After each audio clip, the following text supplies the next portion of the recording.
All right. I think it's straight away time to introduce our guest for this episode. And I know what you guys are thinking. It's Neville Shah. It's Yes. not. It's not. We have with us our fellow Times Square hoarding. क्या बोलते हैं उसको? Times Square hoarder. Times Square Hoarder. Times Square Hoarder is best. We have our Forever fellow now. Times Square hoarder. Please welcome the amazing Nikhil Taneja. आ जाओ भाई निखिल अच्छा ये side पे है hello Hey. Nikhil, you're on. Welcome Thank you so much, guys. I'm so excited about being here, especially since the last time Kautuk invited me over here was 7 years ago.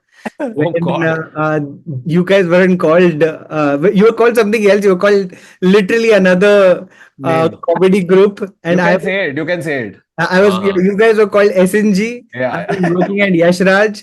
Kautuk did not have a child. He still was one. And the reason I was called, literally, this was his pitch to me. He called me one day while I was working at Yashraj in the middle of my office hours, and he's like, "Hey, dude." I'm like, yeah, tell me what. And he's like, "Listen, can you come on a podcast?" And I'm like, yeah. I mean, I was waiting for you to invite me since since a lot of weeks and whatnot. And he's like, "Yeah, actually, a guest has cancelled. So if you can come in the next 30 minutes." I was like, that is not a great pitch. And I'm like, I'm now going to come on your podcast only when you think I'm worthy enough.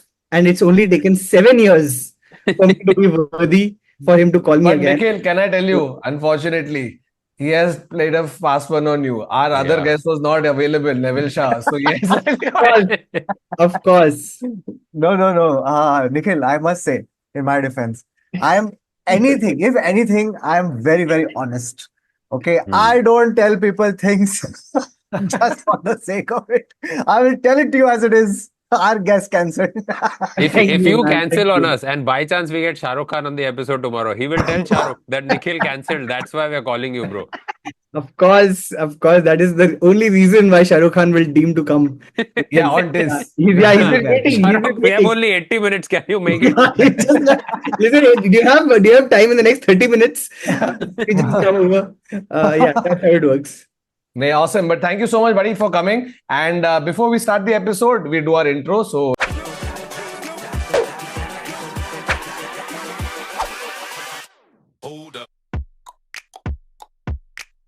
hello and welcome to another episode of the Internet Set. So a show where we take random interesting facts, and personal stories, and we talk about it. And today, to talk about a lot of things, we have Nikhil Taneja. Nikhil, firstly, welcome. And thank you for taking time out to come join us. See, we all wanted to be on one episode of Be a Man Yaar, but you didn't call us. So we called you here. Now we are going to do Be Men Yaar. What do you feel about that? I think it totally works. I realized that a lot of people think that Be a Man Yaar has a lot of episodes. We have had only 20 episodes so far. You guys are like on 260 or something, right? Yeah. I just feel like you've taken 260 episodes to call me on. Okay, Varun, don't tell me in the 20th one. Why am I not part of it? I just want to put the statistics out. No, but listen, bro, I watched a whole bunch of your episodes and genuinely a lot of fun, great conversations. You've got some really interesting guests. So how did this come about? How did you go about doing this? Like, where did the idea pop from? Why did you decide that ye wala karna hai? I mean, it's a really long story, but to cut it very, very short, I left Yashraj. I used to be at Yashraj. I left Yashraj because I was diagnosed with clinical anxiety. I took a sabbatical in my career and recognized and went to therapy. Actually, the shortest answer is therapy. Thank you to my therapist who made me realize in therapy that the crux of my issues were not just because of the fact that I had a failure in life or because I had turned 30, which literally is what was genuinely one of the big reasons for me for getting anxious. And she said a lot of this really comes down to internalized patriarchy. And we had this whole conversation and a series of conversations led me to understand, the reason I am why I am what I am is not because of any other thing, but because I'm a man. And that really blew my mind. And it's taken me a lot of time to process that first. And then the moment I started processing it, I realized that, man, this is information that I think other people should have. That's the shortest way of saying it. The most, absolutely. Yeah.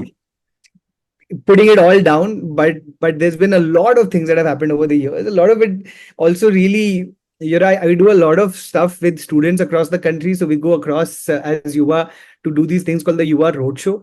So I've been to like 150, 60 campuses at this point. I've met like some Damn. 15,000 young people across Wow. India. And So has Aadar, funnily enough. But Yeah. he failed out of most of them. Yeah. It was just, they kept kicking me out. so what's the I mean, let me actually ask you this. What do you think is the number one thing? Actually, if I ask you this, I'm putting you on the spot, but okay, fine. What is the number one thing that you think women talk about if you give them a safe space? Because my conversations with everyone was about like mental health. So we'd be like, okay, this is a safe space. Whatever you feel that you want to express and haven't been able to, here's your chance. And then when women are given that chance, what do you think is the number one thing that they talk about anywhere They in India? talk about dudes. They talk about, so the thing is, I've weirdly, in the last few months, I've been around, like, so my mom, my sister, my wife, they've all been coming to my house there, and they've been staying, and my wife's friends have been coming more. And their Kautuk came in, but Kautuk came for one night when we were all too drunk to actually sit down and chill. And then Kautuk left. Yeah. So her friends actually come and chill. So like a lot of times it's just like the conversation just you're getting a re-education on how they view their experience in the country or like even outside. Like it's just their experience of London, their experience of Mumbai versus my experience of it, and it just completely the experience usually is around how men are treating them and how like it's stuff like what's happening around them, how relationships have gone wrong, and it's like maybe it's because I'm there, so that becomes like the one thing that they're like, oh, he'll relate to it or he'll somewhere understand it. So I don't know what they're doing alone, but usually when I'm around a lot of women, this ends up being the conversation where they're like, and it's weirdly a safer space for me to like understand. Yeah.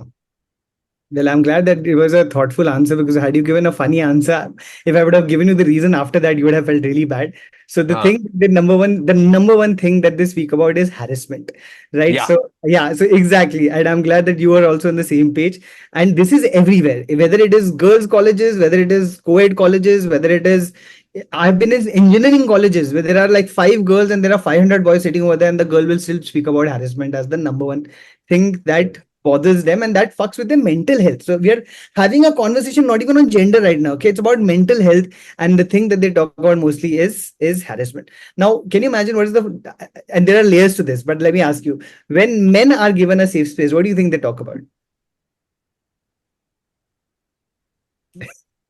They're actually, dude, we've been hanging out a lot together, and I think we've been talking about Bollywood, random stupid stuff. We've been playing quizzes with each other in cars.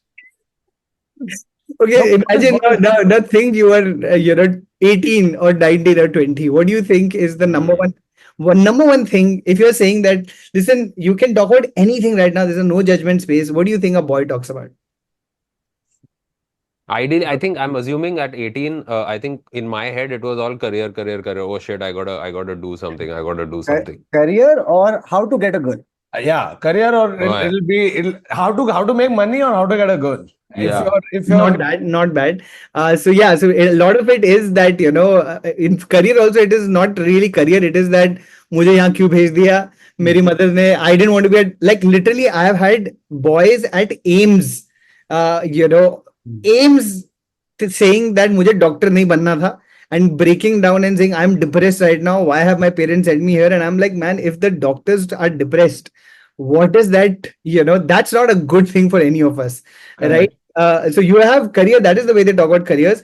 But if not, then it's jokes about, that it's not even like about how to get girls or what girls to get. It is typically jokes about heartbreak. उस लड़की ने मेरा दिल तोड़ दिया, वो लड़की छोड़ के चली गई, etc., etc. And then when you actually go beyond this, where you're like, okay, fine, all of this is great. Do you have anything deeper to say? And then you also realize that the reason that they talk about girls and heartbreaks is because that's the only emotion that is normalized among boys to talk about. The heartbreak is the only emotion among that age group of boys that you're like, you can, in fact, for anywhere. In fact, when you think about it, दारू भी पीते तो वही निकलता है बाहर. But when you go beyond it and you're like, okay, now this is genuinely safe. कुछ और है क्या बात करने को? And one guy will come up. Yeah, one guy will come up quietly and then say, I am lonely. Then, man, I'm telling you, the domino effect that happened, the ripple effect of just boys talking about loneliness in our country. You get sometimes like the shit that I've heard. Okay, I have heard so strange things started happening. Where after my sessions, and I'd give these 1 hour sessions where I talk about mental health, gender, I talk about my own journey, etc. And it'll be funny in the beginning and then get emotional or whatever. At the end of the session, the boys started coming up to me saying, "Sir, can I get a hug?" And now it's a really sweet, wholesome thing. And I'm like, of course, I give a hug. And then first I didn't think too much about it. And then it started happening in different parts of the country. And I'm like, ye ho kya raha hai? And when I give a hug, I started asking the boys, like, why did you want a hug?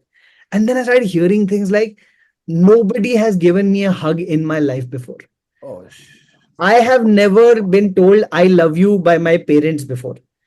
There is a boy who told me, and I still, when I think about it, get goosebumps. Boy told me that, sir मुझे किसी ने आज तक बचपन के बाद किसी ने मुझे छुआ नहीं है. I mean, you hear this shit, man. You're like, dude, what is happening in our country?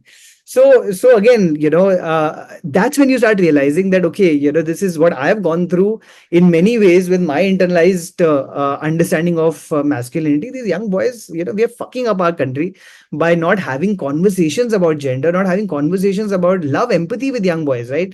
And if we can create an example of boys, every boy is saying मुझे अकेलापन है, but कोई एक दूसरे से बात नहीं कर रहा. हम दोनों साथ में बैठ के बोल रहे मैं अकेला मैं करूँ तो बात क्यों नहीं करते? But वो normalize नहीं है emotions के बारे में बात करना. The only time you can, again, when you say if you all get together, what do you talk about? Bollywood, sports, cricket, etc., right? Not very rarely do men get together and talk about emotion. So I thought, like, what if there is an example that we can set and say it's cool for men to sit together and have conversations about emotions and vulnerability. And fortunately, and the thing is, if you do talk about your vulnerability, your fears, etc., you're doing it at an extreme point, right? You're doing it when things are really bad. Yeah. And then you're like, okay, now I need help, or like I need to, like, you won't do it at a point well before that. Like it's almost like men need an excuse to talk about it. Yeah, and that excuse has to be something that is so cataclysmic. So yeah, cataclysmic. That's the word. कि अरे shit, अभी तो बोलना ही पड़ेगा, तो सामने वाला मेरे को judge भी नहीं करेगा और सुन लेगा. But do you think also this is like a product of age where when you're in that like 14 to 16, 18 tak bhi, if I had to reflect on my time, I don't think at that point in time I ever had emotional conversations of any nature, even if I felt sad, this, that, with my guy friends. I've actually had it with my mom. I've had it with my mom. So for me, that used to be my outlet. Not dad also enough, right? It would be mom more. And then I felt that as age, when things change, you sort of also grow into your own and you're able to sort of go beyond that and have that conversation. Like it's so funny. I remember, like, not to say that dad or Mera, we are not close. We're very close. But there is that, that age gap wherein every time I'm talking to him, I would say, okay, dad, bye, I love you. I have a habit. I say to my closest friends, family, parents, I say, we hang up the phone like that. Love you. His thing is, okay. Yeah. Listen, so I feel like this is a rarefied space where all of us are in many ways men who are in touch with our emotions, right?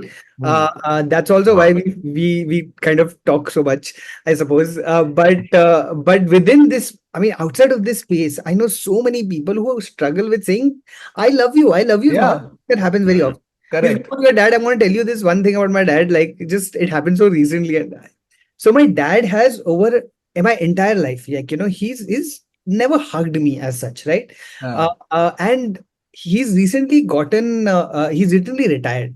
And Kautuk and I keep having a conversation about dads, because our dad's very similar. So he recently retired. And now when I go back home, when he sees me, he like opens his arm. Wow. And first I'm like, is this a zombie movie? What is happening?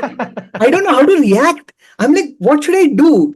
Because I don't know what to do. I know, obviously I know that I should also hug him back, but I'm just like, what is happening right now? I'm just very confused. So he started giving me these hugs, and I don't understand, because for like X number of years, 5 decades of his life, I have not gotten hugs, and I suddenly gotten. And then I started noticing, okay, my father also has some humanity in him, right? And then I started being like, I want to now. Just pause. Just Yeah. pause for half We a need to- second to we need to- appreciate the We need to sentence. open this My Pandora's father box. also has a little bit of humanity in him. I didn't mean it unpack that way. this. I meant it in the sense he's able to showcase it. Yes, Showcase yes. emotions. Yeah, Maybe yeah. don't- Yeah. you know. Anyway, but what I noticed, that I was like, now I'm going to start leaning into this. I'm not going to start like Being awkward about inventing moments, right? Hmm. So, and this is a true story that happened immediately after I decided that I'm now going to kind of lean into my father's things. I went to Bahrain earlier this year, and Bahrain is where I stay. My parents say my home has been there for many years. And I was at the airport, and my father, who I was there for 6 days, my father did not talk to me. Okay, and as is usual, I'm at the airport, and we've reached early. The flight is in 3 hours, and I've gotten my check-in done, and I'm sitting over there. So I'm like, okay, chalo, bye, aap ghar jao, I'll go inside, etc. And my father's like, itni jaldi kya karega jaakar? It's 3 hours left. Stay for some more time. And I was like, man, this is like the most emotional thing my father's Yeah. ever. I was like, that's so sweet, Dad. I was like, okay. So I just sat down, and then he sat next to me, opened his mobile. 30 minutes. Yeah, that's the classic. And I'm just like, what did you just told me to sit, and now you opened your mobile and you're there. And then you start recognizing that for your dads, even this, like just being around is also emotional, right? Yeah. Like Yeah. that for them is an expression of emotion. So I mean, that's how, unfortunately, this is masculinity, dude. Like our fathers would somehow, it takes them all their lives to say things like, please stay a little longer. And even when you stay next to them, they're not able to actually express how they're feeling, and they need to again hide behind a phone or something else. Hmm. Yeah, there are. And there also are they come so from an many- era where it was not something that you would speak about, right? Our parents' generation at that time, the awareness you have right now, that we have right now, or the next generation has right now, compared to what our parents did or our dads did, that the space to be open and emotional and not keep it just like bogged down inside, right? वो पहले बहुत होता था, because they were like, नहीं नहीं हम ऐसे है, it's they were a product of their generation and those times, right? Yeah. But now I've seen over the last like 10-15 years, I've seen that change in my dad. He is, like from being the little daba ke rahe to emotion to actually going out and expressing that. And they have their own ways. They're not, moms are always, mom ka alag hi hai. But dad ka, to give that little bit also, it takes them time. And I felt in the last 15 odd years, it's changed massively for him. And it's so good to see that happen, that, you're not staying in that closed way that you were earlier, and you're open to just do it, and you're not doing anything wrong. It's not like he loved you any lesser than he loved you as much. But that the space in which he gets to show what he feels, that emotion, like I'm talking too much. I'll just say this one thing. And the purest form of my dad letting out his full emotions came at my wedding. Okay. So I've not seen my dad cry.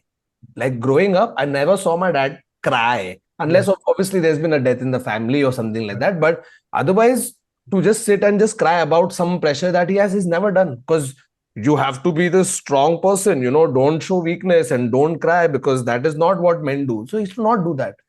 At my wedding, nobody else is crying. Nobody, not my mom, not my wife's mom, nobody is crying.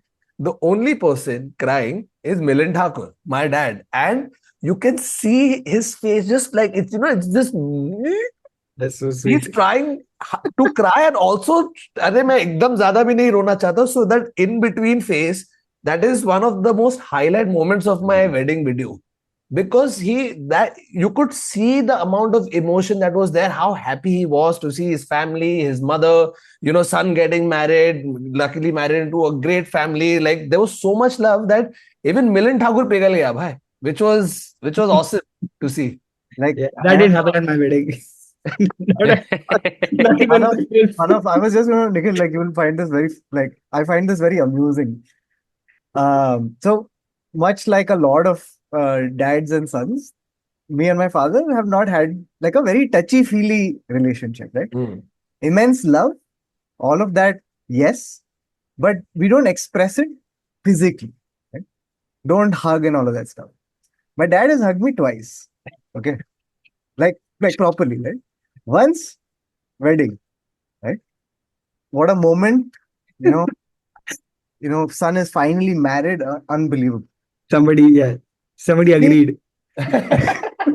The other time he has hugged me, okay, is we had a home in a house in Navi Mumbai, and उधर का fuse उड़ गया था because wait for it, because a bird had made a nest inside the fuse box. And I had gone there and sorted that problem out. Oh, fuse change. क्या बात है? Called an electrician, sorted it out, and I Oh, came you called an Oh, you electrician. मेरे को लगा तूने fuse change मेरे किया. को भी लगा कौतुक जाके बर्ड को निकाल रहा है, वायर फिक्स कर रहा है एकदम, hardcore. That's what I'm saying, which is why it's so funny to me. Like it was the most, I don't know how to describe it. It was like, and I was not, this was a very like routine, like just go there and fix this problem, very minor issue. Today you have become a man. No, it was so funny because I got back home. And I said, the electricity is back. And my dad's like face has. अरे ये जो पूरा दिन बिस्तर पे बैठा रहता.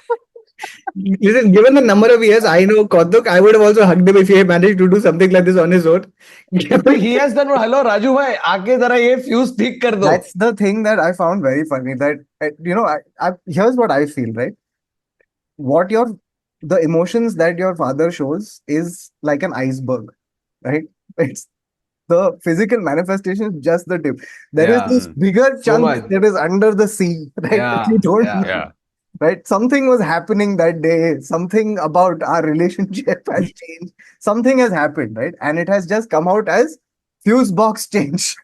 अरे Usually But Kautuk wait, will does do uncle that, know that you called Raju, or Yeah. does he think you have Yeah, gone it's with not- your toolbox and भाई honestly अगर कौतुक बोलता कि मैंने टूल बॉक्स किया तो mummy से गाली पड़ती है.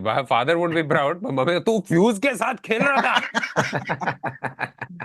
No, and I think also I feel like my relationship with my dad deepened over time. Like that has happened. Like as I've become older, my conversation Become more electrifying.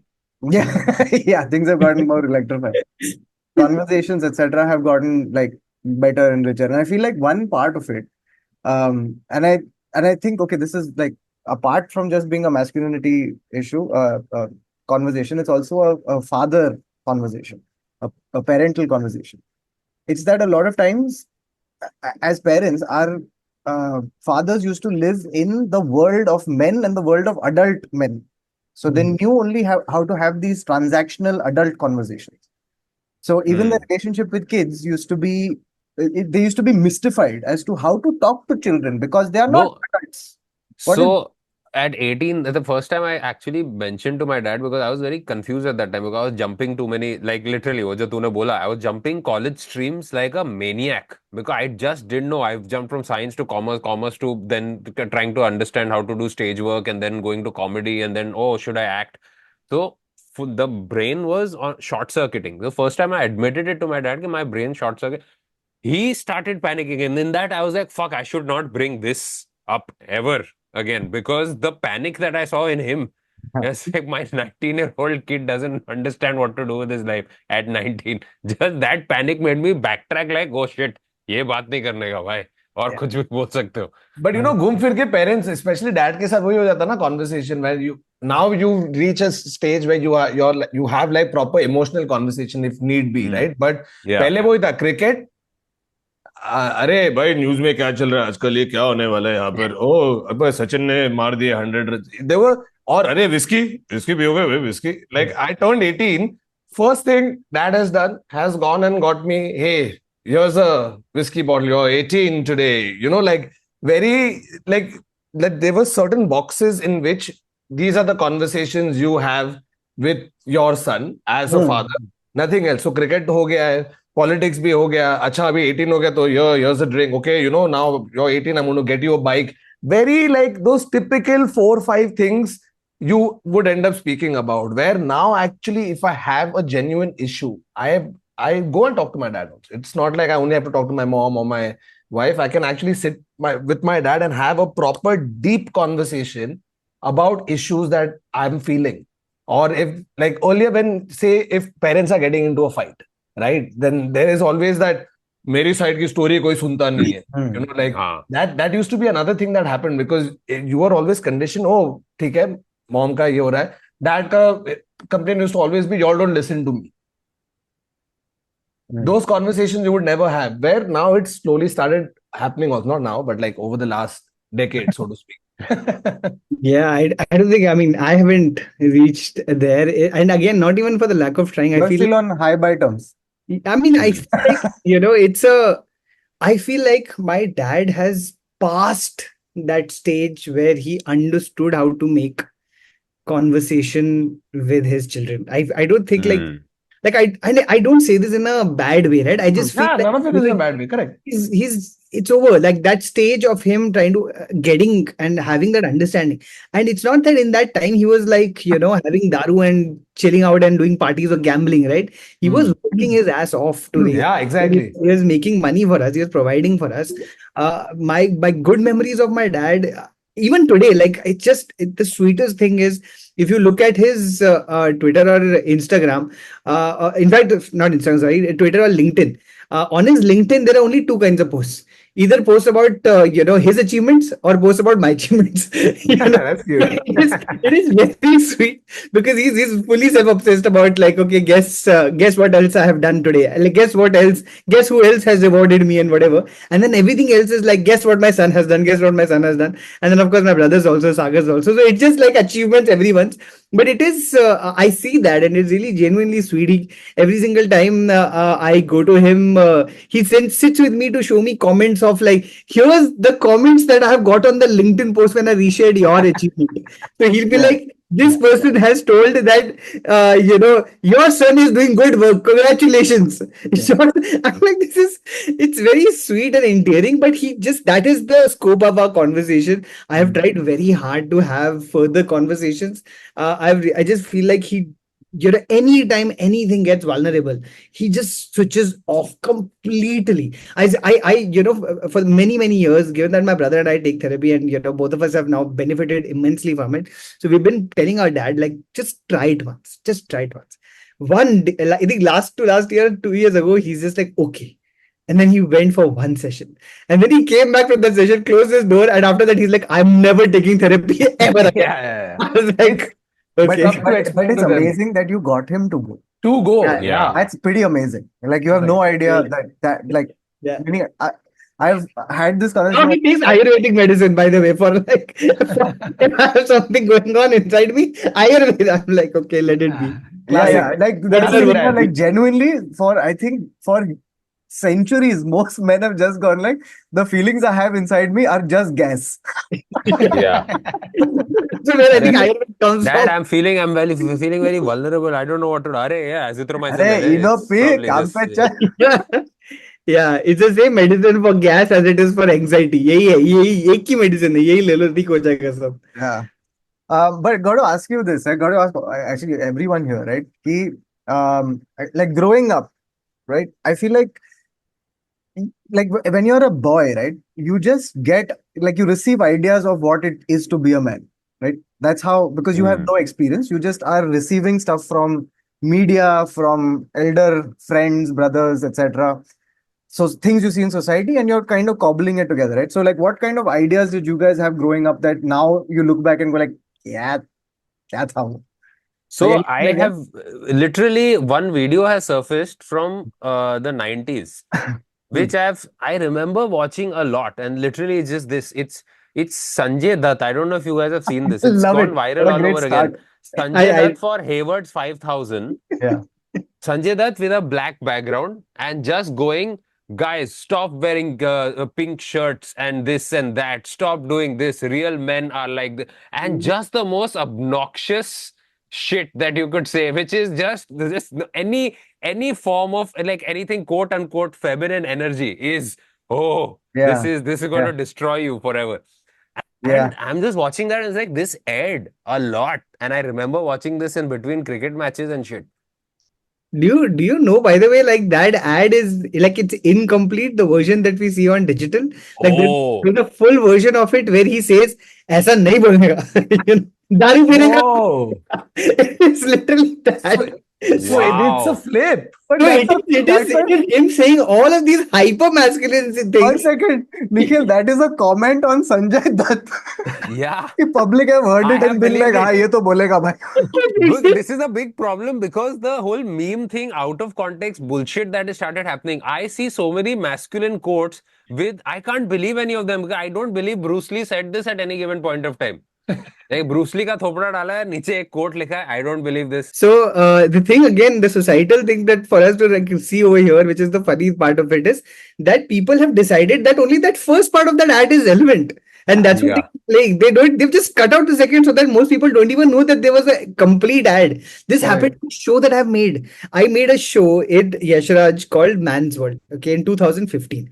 It's a show about the one line pitch was there's a misogynist man who like just hates women and hates that women get like subsidies, you know, oh तुम्हें बैठने को seat मिलती है अलग से, अरे तुम्हें menstrual leave मिलता है, you know, why is the world so unfair to men? So he's just constantly cribbing about the fact that women get all of these excesses in life, and one day he complains to God and says, you know, अगर आदमी को ये सब कुछ होता ना तो हम लोग complain नहीं करते.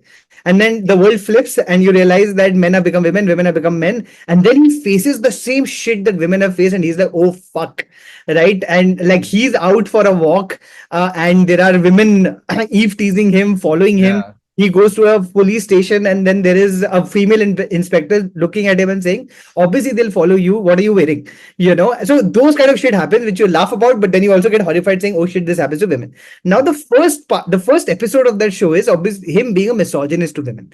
The next 4 episodes are him like recognizing what is what women go through.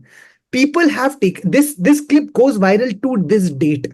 People have taken that couple of the misogynist comments that he made in that first episode and made them put like sigma male and alpha male and the music. Ah, love it. Viral. It keeps coming on my feed, and like there is recently Shit. actor from that show tagged me and saying, "Bro, देख हमारा जोका viral हो रहा है." I was like, "Bro, ये बात नहीं था This Joka." is not the right viral. What could have gone viral? There was a speech he gives in the end about gender equality. Why is that speech not going viral? Why is this going viral? Oh God. Hilarious. Yeah, this is the problem with irony, na? People miss it completely. But Yeah. here's the other thing, right? Like, so I grew up like for the first 6 years of my schooling, I was in a boys' school, all boys. Mm. Okay, so udhar na, like one of the things like and it's so amazing how from that young age, like I'm talking from 7 to less than that, like 5 to 9. Okay, I was in this thing, and at that young age, still in the boys' school, right? There is this idea of being like tough and being a man, right? At that age, you're still like pre-adolescent, right? And still kids would mock you, ki tu, you know, you're a wuss, you're not strong Yeah, enough. they use the choicest of Yeah. terms, Yeah, which yes. we obviously can't repeat, but yeah, it was horrible. It was horrible. And the Yeah, thing yeah, is, like, you're being mocked for weird shit, like weird standards of masculinity, right? Weird shit. Like, you can't, like, for example, the point I was getting at is that even as kids, right, you have these strange ideas of what being a man is, and you have to constantly prove to other men that you are a man, right? In the oddest ways. Like, for example, there was one thing I found online, okay? Like, there's this guy who, to prove that he's a man, okay, refused to use the word selfies. Wow. Because he Wow. thought it was very feminine. But he would use another word instead. And the word he used was selfos. Oh, Wow. wow. Who the hell is this guy? Much bigger improvement. Selfos. Selfos. Big improvement, guys. Can Guys, I ek selfo lete hain. Can I tell you a quote that blew my mind? Hmm. Because I mean, and these are things like, the Twitter. I mean, with all the shit that goes on Twitter, every once in a while you come across this thing and it's mind bending. So there's this thing that I've saved because I was like, man, what a great line. The line is, a man who fears being seen as feminine Hmm. is a man scared of being treated the same way he treats women. Yeah. That's why you're scared of being seen as feminine, because you're afraid that, listen, is the same thing what happened to me, what I do to others, what I do to women, or the way I think about women. It's a very, you make fun of the others, you make fun of women, or you objectify, and that's why you're worried about all of this. It's not that selfie is seen as feminine, you make fun of everything that is feminine, and you don't ever want to be in that. It's Yeah. a And the weird layer lens upon that layer people upon layer. go, like for example, uh, there was one, like the thing that I realized when I was younger, right? I will admit ki when you're younger, you want to seek the approval of people around you. You want to avoid being seen as the weak one, or you want to avoid being bullied for not doing certain things, right? So you start exhibiting these behaviors. You start trying to one up other people. You try to be the may be strong who may be ye hu, and to the detriment of your own desires and wishes and choices. And one thing that's happened with me with age, which I really really I was thinking about it the other day, and I really enjoy this, the fact that the older you get, the less apologetic you are about your choices, no matter what other people think of them. The less you seek other people's approval, the more content you are with, I don't care what this appears as. And so the point I was getting at is that part of this whole masculinity thing is that it's a lack of self-awareness to some degree. It's a lack of having that conviction of standing up for your choices despite what other people say. And It's somewhere lack of accountability, na? You don't want to be accountable for your own choices, and so you're And just obviously, yeah. like when you're younger, you obviously you can't you have to learn to be like, it's okay. Like this used to happen to me and Siddhi a lot. We are one of those couples where I like the cocktails and she likes whiskey. So No, I was we- literally going to talk about this same thing, because the areas for you to prove how masculine you are get stupider and stupider in society. Because I Thakur, remember, sorry, just one second. Let me just complete. Like every time we go out to a restaurant and I order cocktail and she orders whiskey, the guy who comes to serve the drink yeah, will give me the whiskey and her the cocktail, yeah, right? And then I will switch it in front of him, and then he'll malfunction for a bit. correct. Then he'll go away. Then when the bill comes, he'll still give me the bill. Yeah. And he'll be like, wait, I'm not. Then I'll pass it to Siddhi, just for kicks. And then he'll malfunction. So it's a Bro, fun. this happened so much. I remember the first time I was And then you drinking make tequila. Siddhi pull the chair out for you. Yeah. More confused. Sorry, So I was at a wedding and I was drinking tequila, and I was there with all the other uncles who were there, who are all like, यार एक बना 90 ml बना whiskey बना, ओए 90 single malt बना. हाँ भाई, हम लोग इतना पूरा मोटा पी रहा, मैं tequila मांग रहा. तो 3 अंकल ने साथ में क्या लड़कियों वाला ड्रिंक पी रहे हैं? क्या लड़कियों वाला? एक तो सबसे पहले हम लोग दारू पी रहे हैं, जो एनीवे गलत है. तू आदमी हो, तू औरत हो, तू अपने जो लिवर की वाट लगा रहा है वो जेंडर देख के नहीं आ रहा भाई, सबकी बज रही है. ठीक है, अल्कोहल कंटेंट भी उसके उतना अंदर ही भी है. हाँ, एंड अल्कोहल कंटेंट भी उतना ही है. कंटेंट भी उतना ही है. I'll get as high, but oh, you're having a drink that is transparent. That's girly. Hey, लड़कियों क्या? What? So, like what you said about being less apologetic about, and this used to happen in college also. If you were to go and take a vodka like that, oh, vodka, oh, chicks drink that, bro. Yeah. So I'm like, okay, what are you drinking? I'd like to see this uncle talk to a big Russian guy and tell him, भाई ये clear drink क्या P रहा है तू? और वो उसको मारेगा सब पकड़.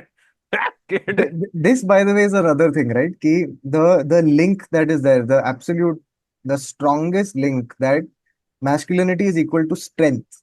right? Mm. And strength is equal to dominance, and dominance is equal to putting other people down. Down. Yeah. But the way strength can function is you can either use strength to push people down, or you can use strength to Uplift.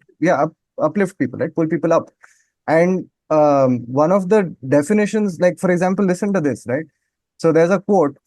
Sorry, let me just pull this up. You know, someone had told me, hey bro, like this, a variation of this.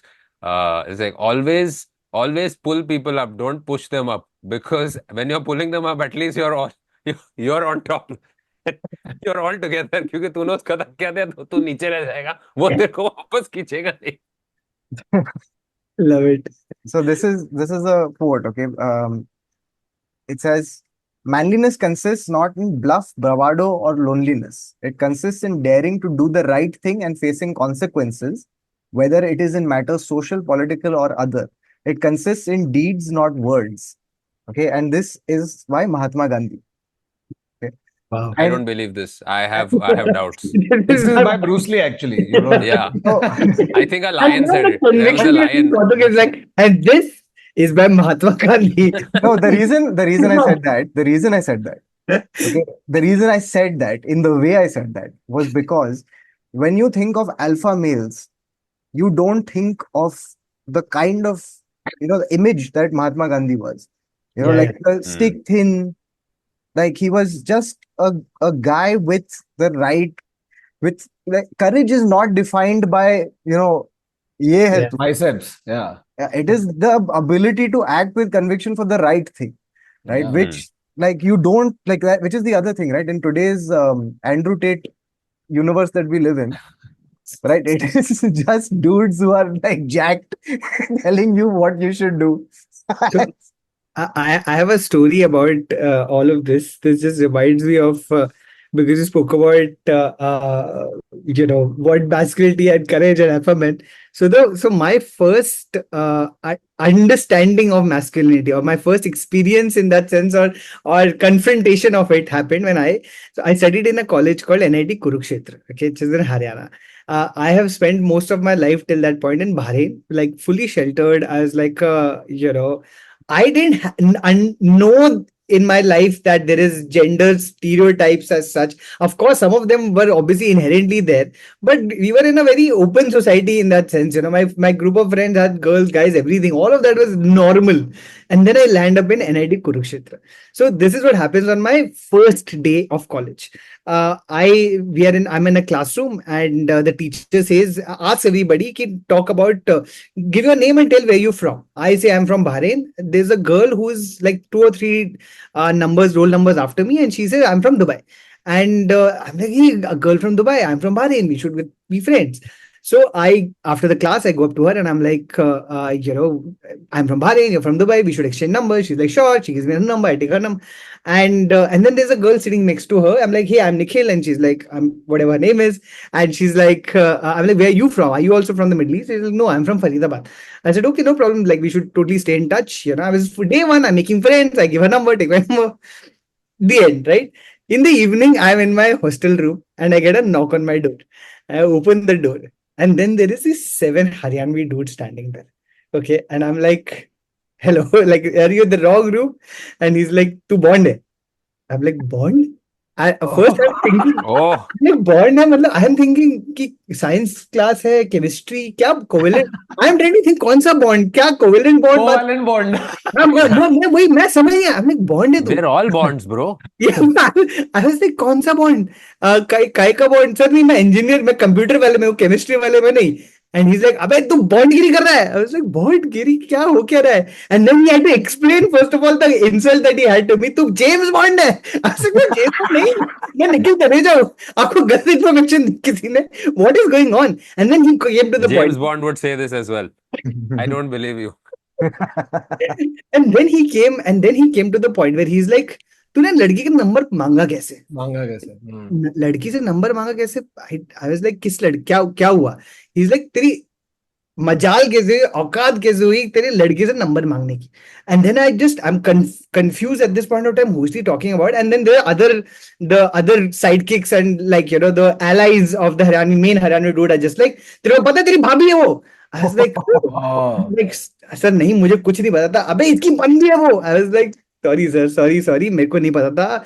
All of this, I'm new to this school, I'm new to this country, I'm new to this Haryana. Please just leave me alone. मैं फट्टू, मेरे को नहीं आता alpha male बनना. I was like, ये देखो सबके सामने मैं डिलीट कर रहा हूँ number. Okay, so I asked, मैंने उसका लड़की का नंबर डिलीट किया कि फरीदाबाद वाली का. मैंने कहा दुबई वाली का भी डिलीट कर रहा हूँ. मुझे नहीं लड़की से नहीं. Okay, so I deleted the numbers and I was like, okay, thank God. He's like, yeah, I'm from Faridabad and she's from Faridabad. You can never ever take any other Faridabad girl's numbers. I was like, 100%, I will never do that. Okay. And Dubai then वाला तूने ऐसे delete कर दिया. we did it. Story not over. Story not over. And then I'm like, oh, thank God they leave. And I'm just like, fuck, what happened, dude? This is my day one of Haryana. This is not nice. And as I'm catching my breath, I have another knock on the door. I open the door and this time it's the main dude. And he's come alone. And I'm like, अब तो ये मुझे लगता है पहले ना इसके दोस्त को बचा रहे थे और अब मुझे पीटने वाला अकेले. तो मैंने कहा सर मैं सच में डिलीट कर दिया, मैं बिल्कुल बात नहीं करने वाला. And he is like again तूने नंबर मांगा कैसे? आई एम लाइक यार, आई एम लाइक ब्रो मेरे से गलती होगी भाई, मुझे नहीं पता, मैं नया हूँ यहाँ पर, मुझे सच में नहीं पता. ही इज लाइक नहीं तू नंबर मांगा कैसे? आई एम लाइक अरे भाई I don't know, I am sorry. He is like अरे मुझे बता नहीं नंबर कैसे मांगते लड़की का. I am like what? He is like हाँ कैसे मांगे तू नंबर? तो वो Govind I love the flip at the end कि वो हाँ. genuinely तेरे से advice now लेते you're हैं कि भाई partner. बता. I was like, bro, मतलब क्या? What is your question? I'm very confused right now. What is happening? Somebody, is this a trick question? Is this a prank? And he's like, and he explains. He's like, तूने लड़की number मांगा ना, तो क्या procedure क्या होता है उसका? ऐसे प्रोसीजर मतलब मैं मांग लिया, मैंने तो बस बोला नंबर क्या, मैं यहाँ से वहां से. he's like अरे आपको किसका नंबर चाहिए? And he's like अरे उसी का. I was like but वो तो आपकी बंदी है. And he's like अरे उसको नहीं पता ना वो मेरी बंदी है. I was like, what is this strange lad? What is happening? And why did he make you delete the number then?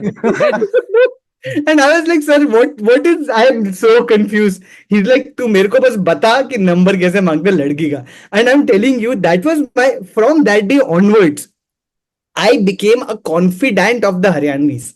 I became the person teaching the Haryanvi dudes in my class and in my college how to talk to girls, how to politely ask numbers from them, what they're doing right, what they're doing wrong. Like I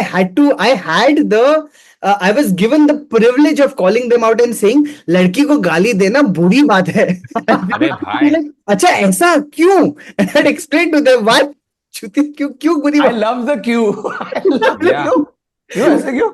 I had the First of all, leave her hair right now. अच्छा बाल नहीं पकड़ने का. अरे मेरे साथ and I'm saying this is a last story because it's also very small, very funny. But the peak of this was that because I started doing this so often and I realized that okay, I have these special privileges and I should be able to now I can do this anywhere. So once in a classroom, third year, 2 years later in a classroom, one of these dudes was he just said something very obnoxious to a girl and it said I was like इसलिए मैं तेरे को समझाता हूँ ना ये सब मत किया कर. So I just went and like gave it to him and he became quiet and he's like नहीं बात तो सही है, ये नहीं बोलना चाहिए, ऐसा नहीं करना चाहिए. I was like good. I was like हाँ देखो मैं आता है मुझे कैसे सिखाना है.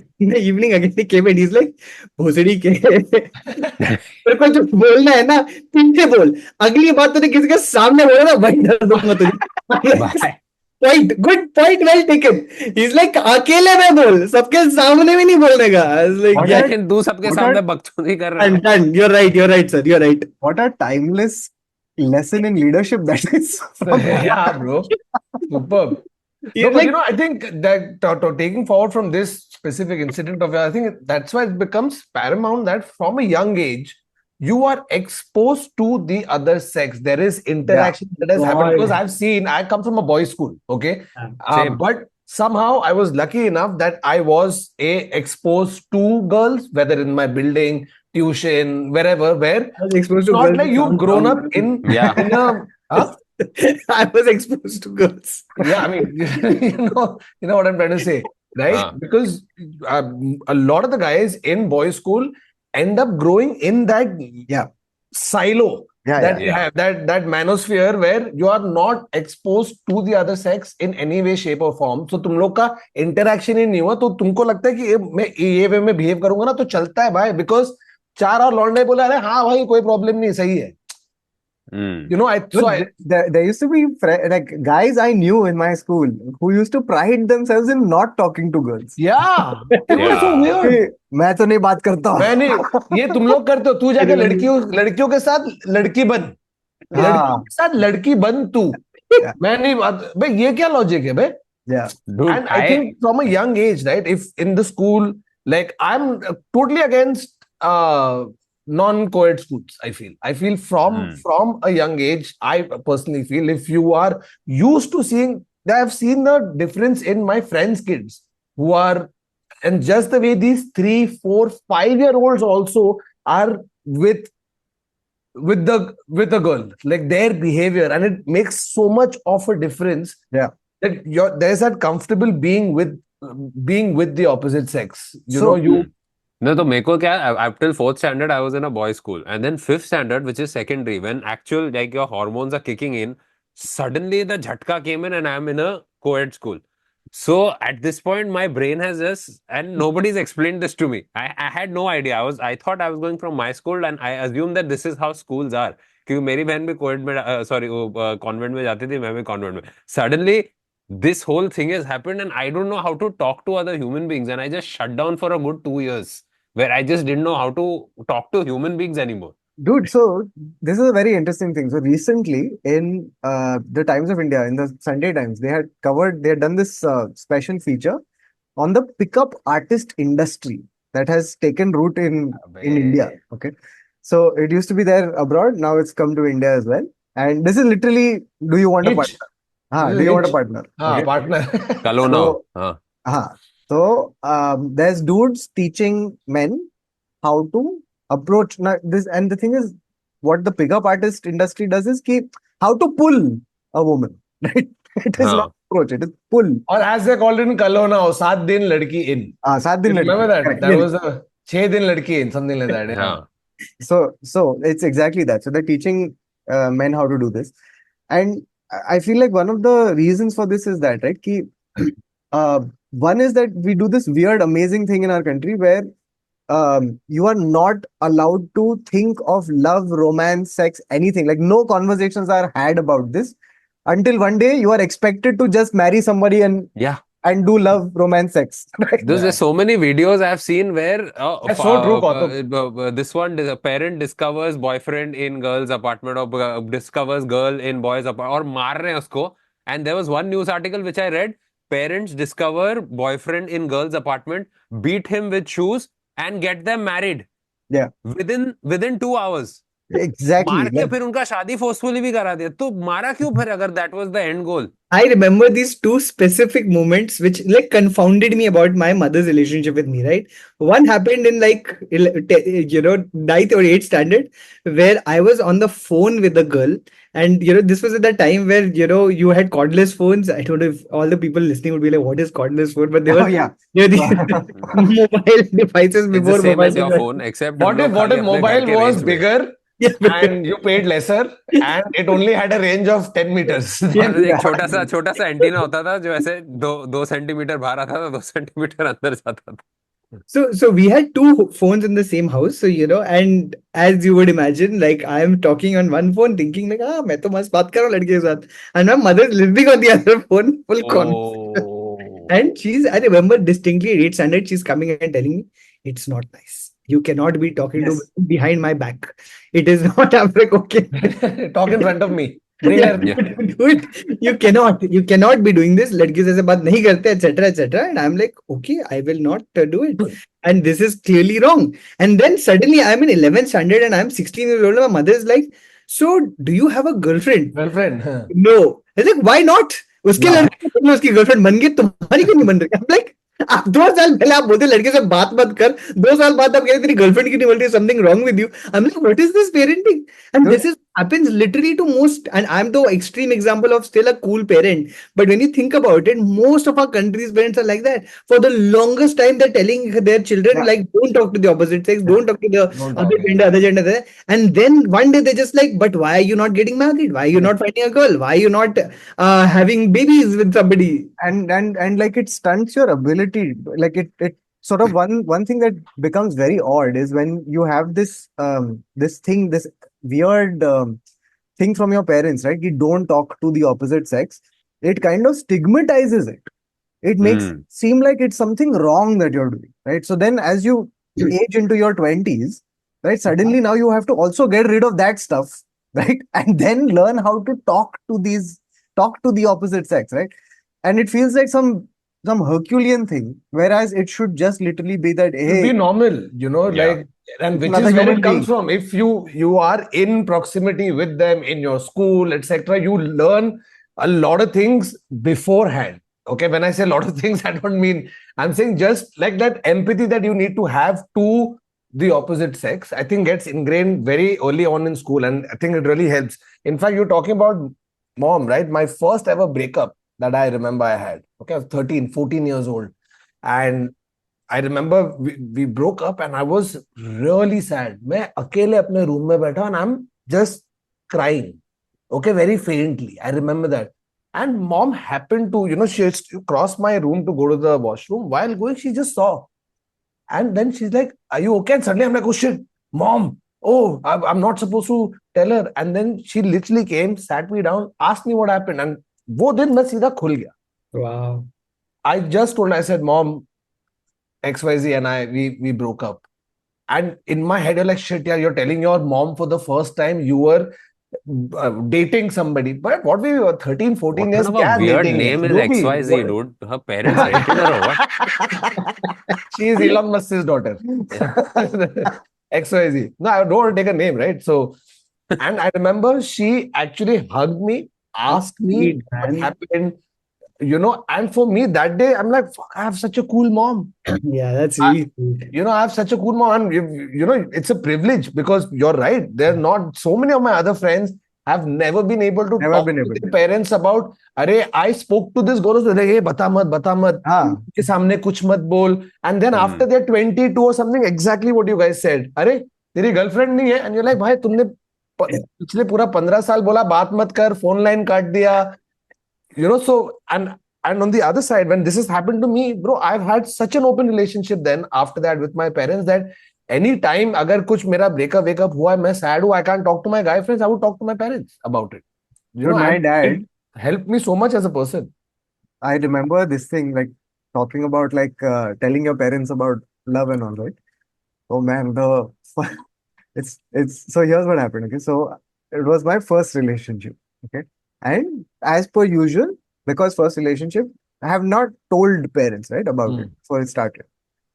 And at some point, I just felt like I want to tell my parents. I was like 17 at the time, right? And I was like, I'll tell my parents right now. I'll tell my dad first. He'll get it. So we were on a family holiday. Okay? We had gone to Sri Lanka. Okay? And we're staying in this hotel that is in Colombo, and it overlooks the sea. Okay? So I've told my dad, can we talk? He said, yeah, of course, we can. So I said, can we talk in the balcony? So my dad and I have gone out and stood in the balcony. Okay, it's like 8 o'clock in the night, it's dark outside. We're both facing the sea. Okay, and I've told him, Dad, I want to tell you something. Like what? Said, I have a girlfriend. Right? Silence. Staring at the sea. Sea breeze coming in. Sound of waves crashing. And then he pushes you. No, no. Then he just says, no problem.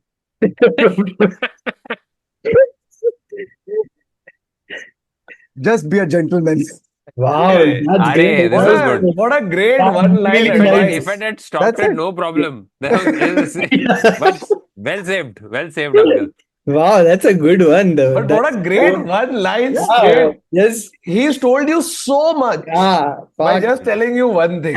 And you understood it. And I probably the best understood advice it. you've gotten. And the thing about that moment, right? Again, is all these years later on this podcast, all these years later on this podcast, I can tell you about this moment, and I can tell you about the weight that lifted off my shoulders Yeah. in the span of 2 minutes. 2 minutes, two lines, and the Colombo sea breeze. Like just like it felt Amazing. it was just something that, like, suddenly, like, you don't feel like you're doing something that's hidden under like a shroud of secrecy. You can finally like open up. It's a crazy experience. So Yeah, I had a similar experience with my mom, but I was going through a very tough time in my life, man. It's one of those things, there are two kinds of parents, right? One is the parent that when you tell something really vulnerable to, they kind of tell you, I told you so, yeah. मत कर मैं तो बोला था और तूने यही किया. Yes. And then there is another kind of parent who kind of tells you, I'm here for you, and you don't know what parent you have until that moment comes. And in my case, very fortunately, I was at a place where I had like done something, I fucked it up, and went to my mom and said, you said it, and I fucked it up, and I am really sorry. And I was like in tears, and my mom is like, it's okay, I'm here for you, we'll handle it. Wow. Yeah. And that just I remember, man, again, as you said, the weightlifting. And Yeah. it's just so, and again, man, I feel like for boys and for men, it is so difficult to get to the point where we are expressing ourselves, because expression also is so curtailed. It's almost not accepted, right? Like anywhere, and it's not accepted anywhere. I don't remember, even in like the conversations that I remember having among my school friends was always from a lens of I don't know, man. We always had this idea of who is more masculine, and you know what Varun was talking about earlier. Even like I'm able to wear pink right now. I know that pink was something that was really it was made fun of, and how I Yeah. have I have embraced color at this stage of my life. Only in the last 2.5, 3 years, also because of Be a Man Yaar. I'm not kidding. I used to be like Kautuk's known me. I used to wear this black t-shirt inside. I used to wear some shirt on top of it, striped shirt. That's been my entire life. It's only after I started doing Be a Man Yaar, and the stylist kind of freed me up and saying, do you like color? And I was so ashamed of being like, I mean, I kind of do. And she's like, why don't you try it? And I'm like, I mean, I don't know. And then she gave me, and then since then I've been wearing purple and pink and orange and all of these colors. No, the first. भाई black का एक ही reason है क्योंकि you will invariably drop something on yourself. That is why I wear black. Because कुछ खाना गिरा दूंगा, कुछ गिरा दूंगा, काले में से जल्दी निकल जाता है, and I can still go to any meeting. No, but this pink thing also, right? Like if you were in school, okay, Hey, school merciless. or early college, तूने कभी गलती से अगर पिंक पहन लिया, all your other guy, hey, pink पहना है, literally. And I remember I was my first year of BMM. Okay, I'm 18 at this point. I'm like, I love baby pink. I think it's a great color. Yeah. ठीक है, तो I said मैं पहन रहा हूँ, पहन लिया, and in fact the validation of hey, you're looking good, that color looks good on you, came from the women, came from my friends who are girls. Yeah. Okay, and that sort of made me feel like फिर तेरे दरवाजे पे से हे बता ना तूने कैसे कैसे किया पहना. I want to say, एक even हाथ now, उधर, this is एक actually हाथ उधर. still today. This is my biggest grouse with my male friends. I don't think we compliment each other enough. I just feel like we don't. Like anytime, I put up a good picture, and I know, okay, you know that it's a good picture. Okay, I'm looking good in this picture. It's a handsome picture. The only time that I get compliments on it is if my women friends, my female friends are like, hey, looking handsome, looking good. Yeah. I'll never get such a compliment from my male friends. Not once. Dude, but in life. and the thing is, male friendship is characterized by like we express love by mocking each other mercilessly, which is such a weird thing to do. Bro, I'll tell you, Hey man, I love you so much. ये ले मेरा ये एक 4 roast joke. Yeah. चार गाली. Why? But I've seen this change though. I've seen this change in the last 5-10 years that But with your friends, like with time, with my male friends. See, With time? with time. Yeah. Earlier it was all mocking, making fun of it, roast, ye, wo. But over the last few years, I think it comes with age. It comes with like experience. It comes with having lived and seen and felt and understood and learned. And this happened with like right now with all my male friends, we can have the time pass bhangas conversation. But if I really need to have like a genuinely emotional conversation, like few say 5-6 years back, I was going through a phase where I needed my friends around me, and some of the deepest conversations I've had at that point have been with my male friends. Yeah. and we are extremely complimentary towards each other. I don't think twice before giving them a hug, giving them a kiss. I'm very open about it. If you see my stories, if there's always a puppy emoji, there's a heart emoji. You wear something good, I will come on your thing, compliment, say looking good, well done. And I've seen that overall change, at least in my circle. I mean, I'm not saying this is and largely I representative genuinely of. think, I mean, again, I think, it's such a, like, I'm so happy to hear that, because I know that it is a privilege. I think it's not Absolutely, something that happens very often. very often. I'll tell you literally, I was talking about anxiety. I started by talking about anxiety. When I had anxiety and I started going to a therapist, this was when I was in Yashraj, right?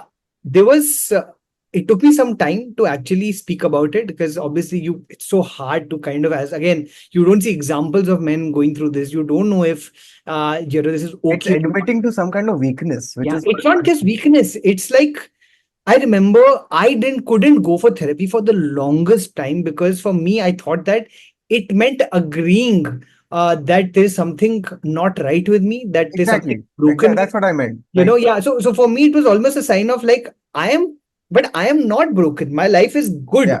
because I'm in a good place. I I've can got a good handle my job. stuff. Yeah, Yeah, and like, what is, because you also associate mental health with, unfortunately, only with the failures and lows or whatever, right? Yeah. yeah. In life, everything was fine. I was in a good place. I had a good designation. I was making decent money, and yet I had anxiety. So that was something that I was like, what is broken inside of me that I have to have this, and can I even go and try to fix it?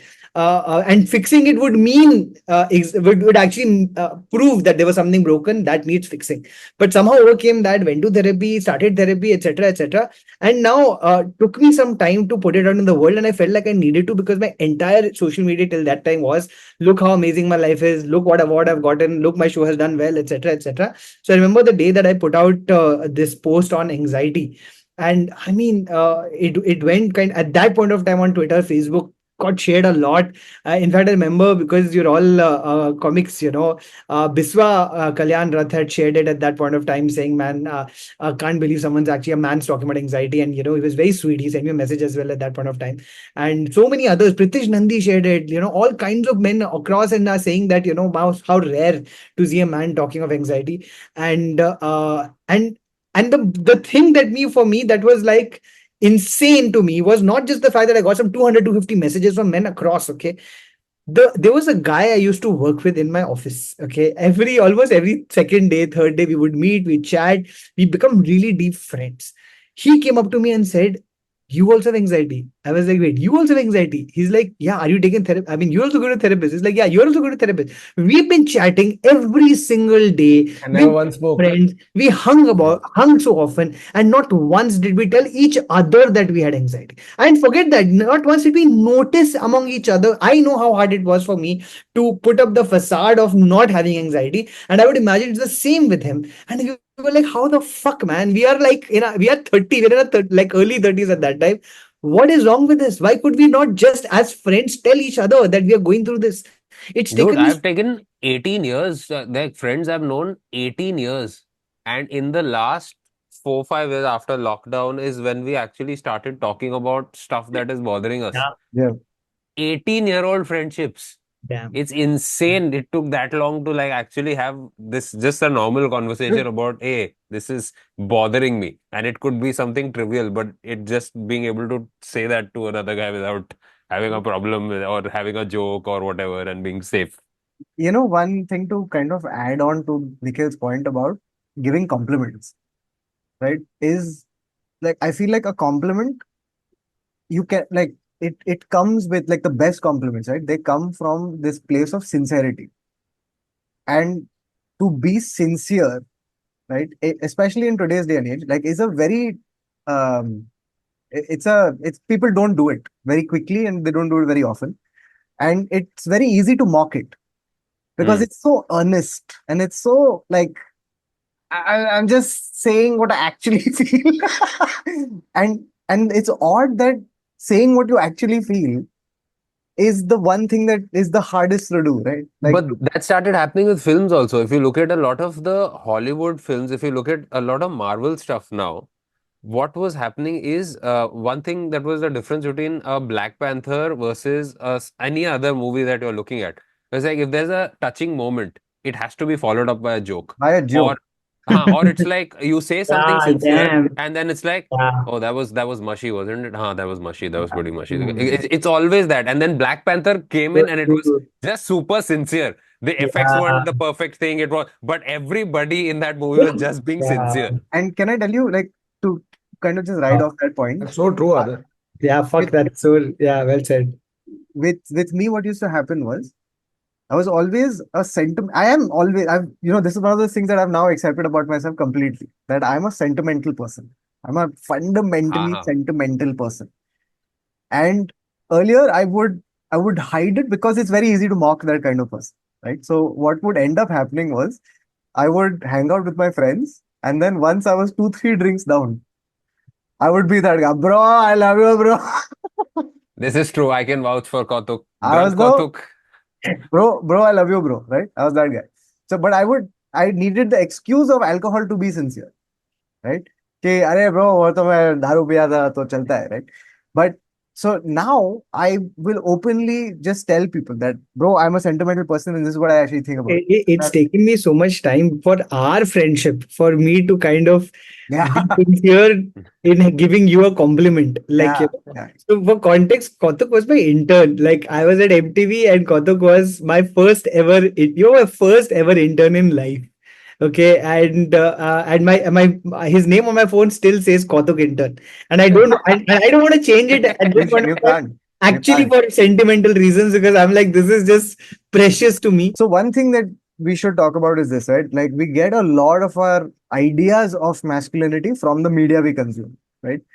And great point now to bring up masculinity and Bollywood. Like Uh, just Bro, the I'll give you an example. Like you've seen in so many of these movies or 90s movies and all of that, right? Where brooding hero, like he's with his girlfriend, and there's that certain streak of possessiveness that he always displays. हाँ. कि तुम मेरी हो, like, oh, तुमने ये कैसे किया? You've grown up on that. I'll tell you a story about myself. I used to be an extremely possessive person Ooh. in relationships. हाँ. Like that's one of the things I have actually worked on, and now touchwood managed to yeah, Varun wouldn't literally let my change. mother hug me for years. Dude, so it was literally that, where I'm with my then girlfriend, or that behavior of, Arey, you're talking to him, why are you talking to him? Don't talk to him. I'm telling you that's wrong. Like me deciding what this person is doing is wrong as per what I feel is right. Oh, don't talk to him. Actually, झगड़े होते थे. I would like yell and scream like, how can you do that? Hey, and I remember it came to one point where it just, I sort of, when you step out of yourself and just look back at this situation, that I was giving advice to a friend of mine whose boyfriend was possessive. Hmm. Yeah. And the shit she had to go through because of this possessive boyfriend, and she came and told me, my friend, and I'm giving her advice. Oh, you should. And then I'm like, एक minute, This is me. मैंने भी किया है. ये मैं हूँ. Maybe it wasn't even her boyfriend. It was your girlfriend who told her to come and talk to you. Whatever, right? So that was that one instance. I remember this moment so clearly where suddenly I was like, एक minute यार, ये तू खुद भी कर रहा है. So that realization and knowing that it's wrong, learning from it, and then changing those behavioral patterns, that so that you don't fall into that same trap again, was, I think, one of the things I saw happening in Bollywood. You know what I mean? Because you've seen Yes. growing up in movies, etc. And then obviously as you grow older, as you learn, understand, you change. And I think that was one massive change that I personally am very happy about, that I was able to do it, because it's very easy to say, मैं ऐसे ही हूँ, bro. This is how I am. Like if you like it, otherwise fuck off. You No, know, like I remember like early 90s, so much of Bollywood was about these Akshay Kumar, Amir Khan, Ajay Devgan movies, which was really about these guys like Khambe jaisi khadi hai, ladki hai, chhadi hai. I remember like those specific things about, अच्छा ये लड़की ऐसी है, अभी इसको ऐसा लोग लड़के साथ में हाँ, बैठ के दिखाएंगे कि आओ चखाए मजा, हाँ. या आए चखाए मजा. Exactly. So kya, so much. And the thing is, you didn't think anything was wrong, Yeah, right? it was a That- great यार, tune. it was normal. क्या हाँ, समझती है? हाँ, वही तो कॉलेज में नहीं रैपर्स नहीं रैपर्स exactly. रैपर्स उसी पे तो चल रहे हैं आजकल. It's about how catchy the tune is, not what the. And sometimes, so I used to do slow versions of rap songs, of Honey Singh songs, and Yeah, it people, was the so funny. comments you just oh shit, I've never heard these lyrics, and it's just bizarre the kind of lyrics that these songs had, some of them. Give an example. It's just like चार बोतल vodka क्यों P रहा है ये? क्या हो गया इसको? It's a problem. It's not something like you're boasting. Yeah, but you know, Yeah. these things right now that we are able to sit back and be like, oh, this is wrong, these lyrics are wrong, या this पता wasn't wrong. नहीं, हाँ, पता नहीं, मुझे समझ नहीं आता, मेरे साथ कभी कोई क्लब नहीं आता, अपने अपने पी लो, किसी की बंदी को भी हर लो, and it's just, and you have not heard these lyrics, but these are there in the legit song.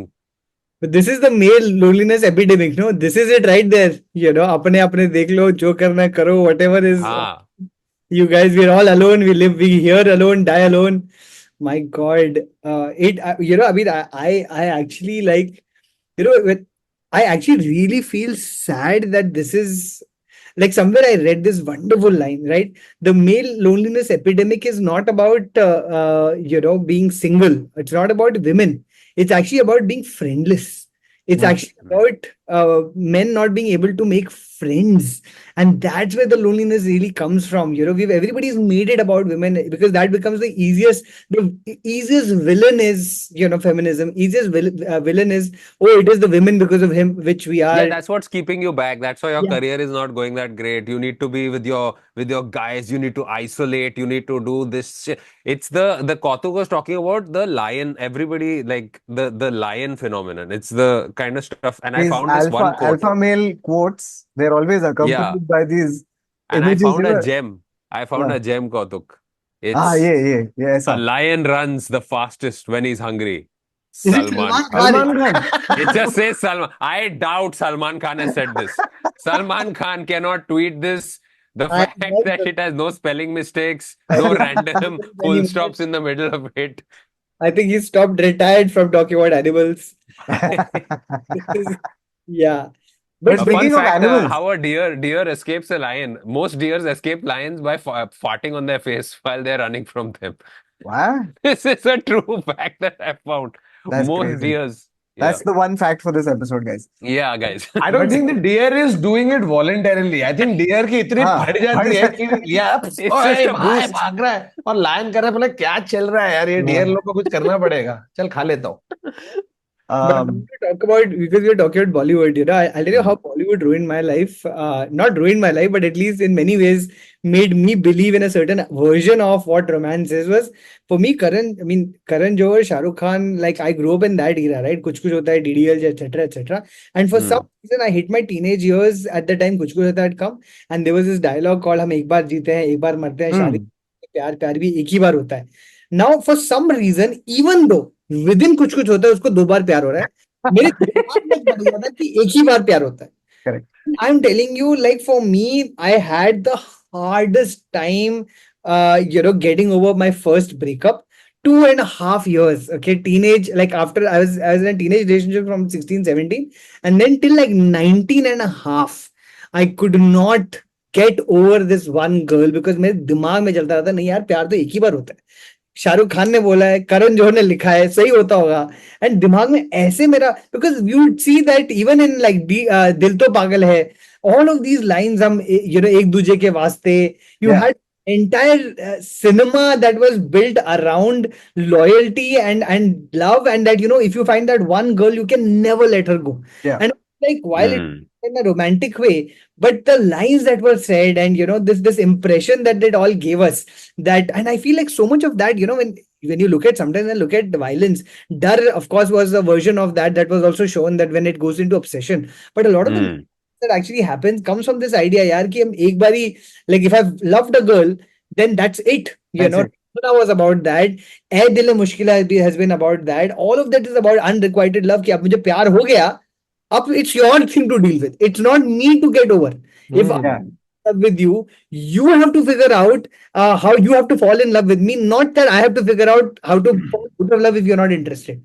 Which is, I mean, that I feel like Bollywood is really reinforced, and it is scary, because you've kind of like Varun Grover was having this conversation. We did a panel recently, and he's like, the thing about violence, and again, male violence in specific has been that there is a fantastical violence which people don't emulate because it is also stupid. Like when you look at Mirzapur, it is fantastical violence. You can't just go around and find a gun and spoiler alert, but like break someone, like kill someone by gouging their eyes out.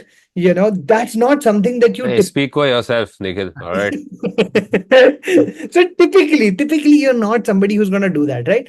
Except that when you show a certain kind of lesser level of violence where you have like men stalking women, and if they are refuting, you keep going back, you don't take teri naam mein bhi haan hai, all that kind of Yeah, stuff. this naam mein bhi, haan, bro. This was like cornerstone of 90s movies. How नाम many बोल के अरे थोड़े और बार पूछ हाँ बोल देगी. बोल ही देगी, exactly. To say in the classic words of this movie called हसीना मान जाएगी, कब तक रूठेगी, चीखेगी, चिल्लाएगी, Can you दिल imagine? करता है एक दिन हसीना मान जाएगी. It is such a one-sided कि चल उसको बोलने दे, जो भी है उसको फील होने दे, कुछ भी है, मैं तो करते रहूंगा. Yeah. और मान जाएगी एकदम फ्रस्ट्रेट होके कि हाँ चल भाई. And I'll agree to what you say. Even DDLJ, for all the good shit that DDLJ has, have you noticed the complete lack of agency that Kajol has? Because initially it is, train chhod gayi, now she's stuck with him. Now she has to go with him. And there also, ja beti ja, she has to wait till she can go. She has to wait till Amrish Puri lets her go. ये पूरा मतलब अभी तो when you look at it, वो तो गई एक अलग ही conversation है यार. The way that women are almost seen as property. This whole idea of even Kanyadan, when we had this, when I was getting married, I was like, we never really think about it, right? And then it suddenly comes, it's happening to you, and you're like, okay, so we'll also have Kanyadan. And what is Kanyadan? It is a father basically saying that now I am, मतलब मैं literally दान कर रहा हूँ अपनी कन्या तुम्हें. So first she was this man's thing, property, and now this is another man's property. I took care of her for this much time, now you have to take care of her. There is no, it's like you're passing it on. Now They're literally playing hot potato. अरे यार तू अभी तू. It's insane that these things are not, I mean, these are such crazy, like inherent part of our cultures, and yet we don't have an understanding of this. Yeah, and like so there was a lot of conversation recently with Animal this year, right? Was it this year? Animal? This year, only, right? Yeah, this Last year. Last year. Fuck. Oh. Like with a lot of conversation, right? Ki the representation, like should these movies be made, all of that stuff, right? So, Nikhil, like you've had I'm like telling a lot of conversation about this. So, like, where do you like what is this? I think like Kabir Singh Animal is one side. I am actually like more scared of Sandeep Vangareddy, the person. Okay, I'm saying that because I've heard his interviews. Yes. Oh my God. I think that what he has to say as a human being is far more disturbing than what we see on screen. So Yeah. I feel like it's okay if he keeps making these films as long as he has something to do. Because I feel like if he's making What a take. time, and that's scary to me. Okay, he goes around saying shit like, "अरे हाँ थप्पड़ तो मारने की औरत को, that's a sign of love." I'm like, bro, तू क्या बात कर रहा है यार? What is? And he means it, dude. He really genuinely, like, until I saw his interviews, I could still interpret Kabir Singh and Arjun Reddy as artistic impression. Yeah, As a artistic film. liberty. Yeah. Fine. And then I heard his interviews. I was like, fuck, he believes in this shit. It's not that it is like a story that he's telling. Yep. He thinks of this. He thinks this. And then when you look at, if you actually start sitting down and deconstructing Animal and the politics of Animal, it is far more disturbing than what we have seen on screen. The biggest difference I feel between any art that is disturbing and any art that is art is intent. Okay. Yes. That's the thing that I feel we don't talk about enough, right? What is your intent with this? Now in Animal, I always like the thing, even Kabir Singh, right? when Kabir Singh पहली बार जब वो if people have seen the film, Shahid Kapoor comes in a classroom and looks at Kiara and says, "This is my girl." He just points at her, etc., etc. That moment isn't shown in any way as like a okay. Let's forget showing it as a disturbing moment or like a creepy moment. It is, even if it was an ordinary moment that this happens, this has just happened. The difference in why this is intended to be seen as a heroic moment is the banging soundtrack that accompanies it. It is in animal, like people have told me, and actors have told me, and sometimes it just blows my mind because actors sometimes told me, यार godfather के अंदर भी तो वो थप्पड़ मारता है अपनी वाइफ को, और मैंने कहा बट उसके अंदर वो मर भी जाता है ना एंड में. Repercussions. There is no Repercussions of accountability your for actions. actions. Yeah. Where you are showing this guy doing this, and there is a banging, rocking soundtrack that pumps him up and shows him as this heroic moment happening.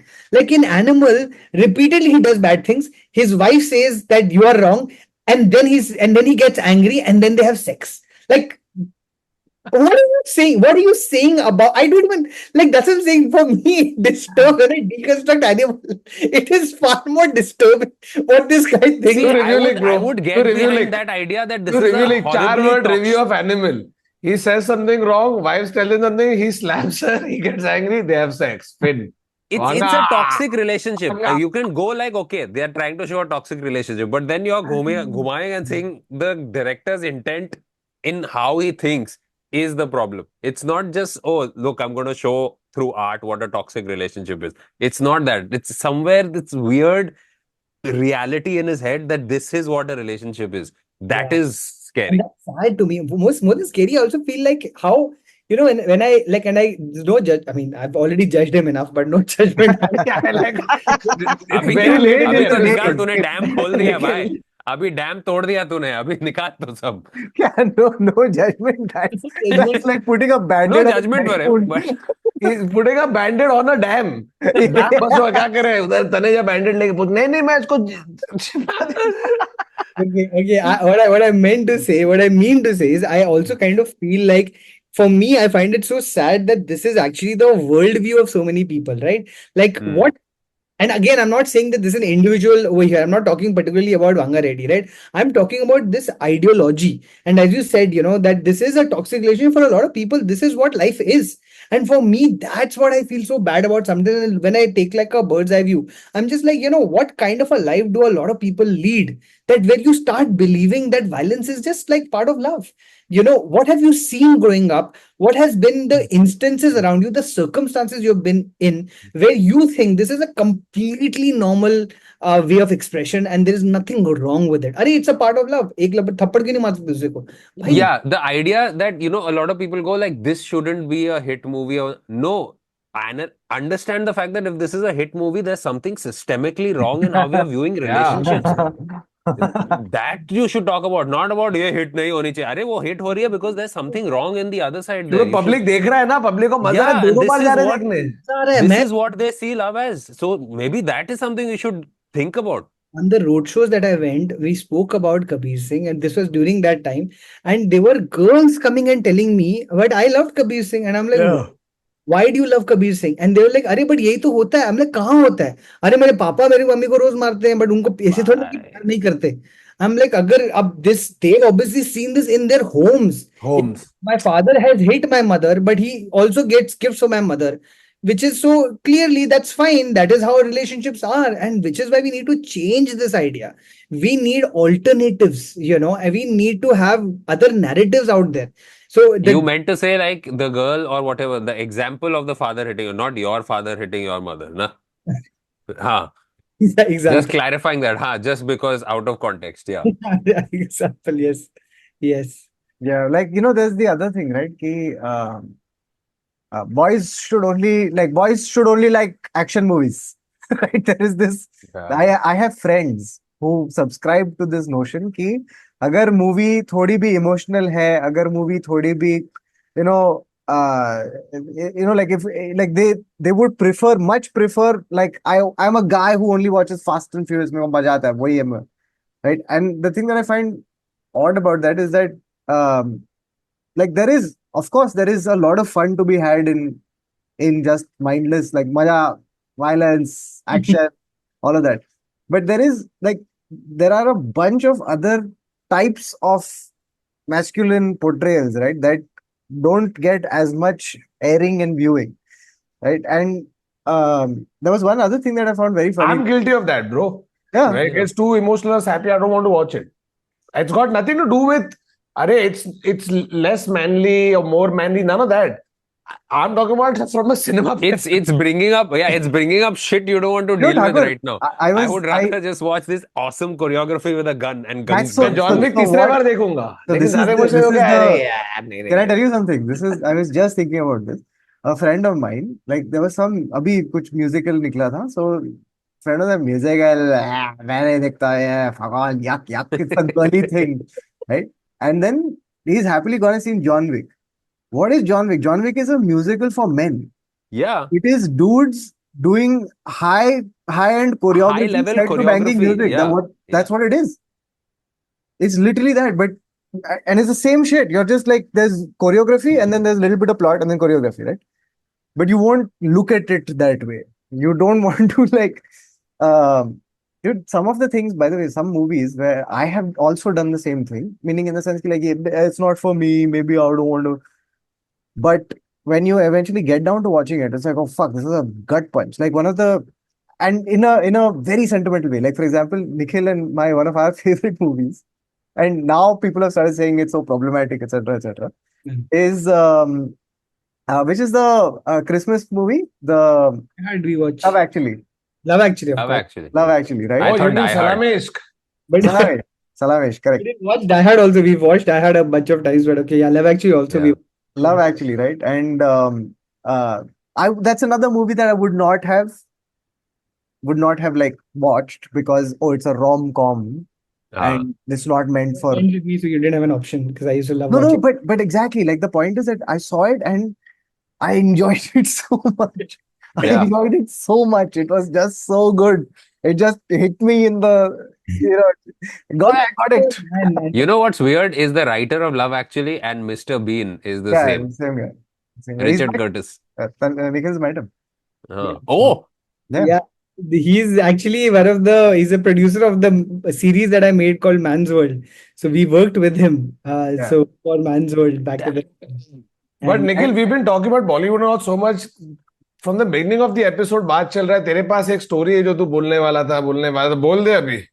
This story I'm going to say only for Kautuk, because should I name? I don't know. I've said this story before, but I've not named the person. Okay, don't name. Okay. yeah. Don't name. Okay, so Describe the person. Yeah, describe the person. let's just say this is a person who's loved gold, and we'll leave it at that. Okay. Okay. And so there was. You could have used any other description. Yeah. Any other. I was He- like, he how is he really going to liked- get around? He really liked gold and disco. Both those things. I just want to tell you, I think the most surreal. It's nothing, maybe everything to do with masculinity or nothing to do with masculinity, but actually, in a way, fully to do with masculinity because. So I used to, for some weird reason, when I started my career, I was in Hindustan Times. For some weird reason, I was given the music beat because और कोई करता नहीं था, and I was a young guy, and I was like, "अच्छा करो तुम." Okay, so suddenly I'm meeting everyone from Himesh Reshammiya to like, in a best way, A.R. Rahman and Ustad Zakir Hussain as well, right?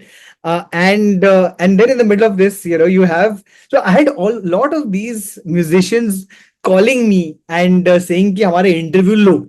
Because suddenly they found a person who does the music beat. I said, okay, cool, and then I'd get some really cool, well-known names calling me and doing this. So one of these names once, and I'm going to tell you two stories because the first story sets context on this person. Okay, and the second story is the funnier story. The first story is that this guy calls me and he's like a really famed musician of his time. And he calls me and says, guess what? I have a breaking news for you. And I'm like, wow, breaking news, tell me. He's like, I'm making a song for FIFA World Cup. I'm like, that's insane. That's actually a pretty big breaking news. I was like, man, this is like, wow, an Indian musician is getting to make a song for the FIFA World Cup. And I have the story as a 22-year-old. This is fantastic. Thank you, sir. Tell me more. So I go and tell my editor. He's like, yeah, I'll call you in sometime and we'll do an interview around it. I said, great. told my editor's like, fuck, fantastic. I'm so glad that all the relationships we have built in this I have paid off finally. So I'm like, yes, yes. And then I get a call from him. He's like, okay, I'm giving the interview. I'm like, okay, so tell me, who approached you for the interview? Who approached you for this? How did it all happen? Tell me everything. He's like, well, no one approached me. I'm like, what do you mean? I'm just making a song for the FIFA World Cup. He was brainstorming with you. He's like, well, I saw the FIFA World Cup is coming, and I was like, I should make a song. So Oh man. I'm also making a song for the FIFA World Cup. Honestly, he's the first influencer who's just making content around a specific event. What's wrong with that? Official song. It's like me saying, I have made a song for the India-Australia Test Series. It just means I've made a movie for the Oscars. अरे Oscars you got? I made. वो select होता है कि नहीं जाता है कि नहीं मुझे क्या मालूम बना रहा हूँ लेकिन So then I had to first Your intent matters, Thakur. Your intent matters. Intent with art. Intent with art. बंदी को नहीं पता है कि वो मेरी बंदी है. It is very much that. Yeah.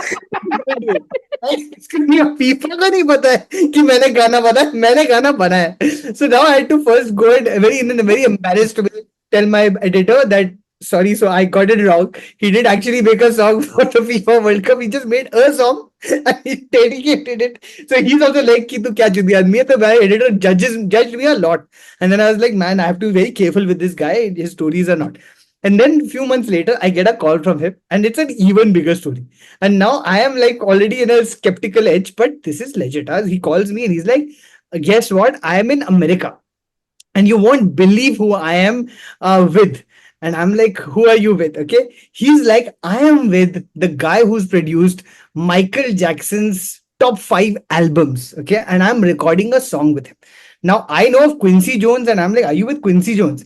He's like, no. And he gives me a name. I'm like, this is the guy I'm with. And I'm like, okay. And this time I want proof. I'm like, tu mujhe proof bheja. I'm like, you said that you're. So he sent me a picture. He emails me a picture of this guy with this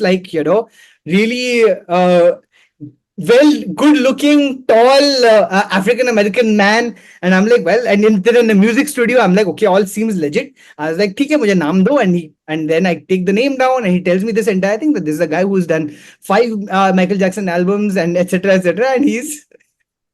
And I'm recording with him and it's a big breakthrough. And so I'm like, okay, this is great. I take the story down and then I'm just like, I've got the proof, I've got the name, I've got the the picture, but let me still do some more due diligence. And by due diligence is I just go and obviously Google his name, and it turns out he's right. This guy has done 5 of Michael Jackson's album, but there's one ditch. He died 5 years ago. oh 1 second. This cannot be. I'm like, this has to be there is something wrong in this, right?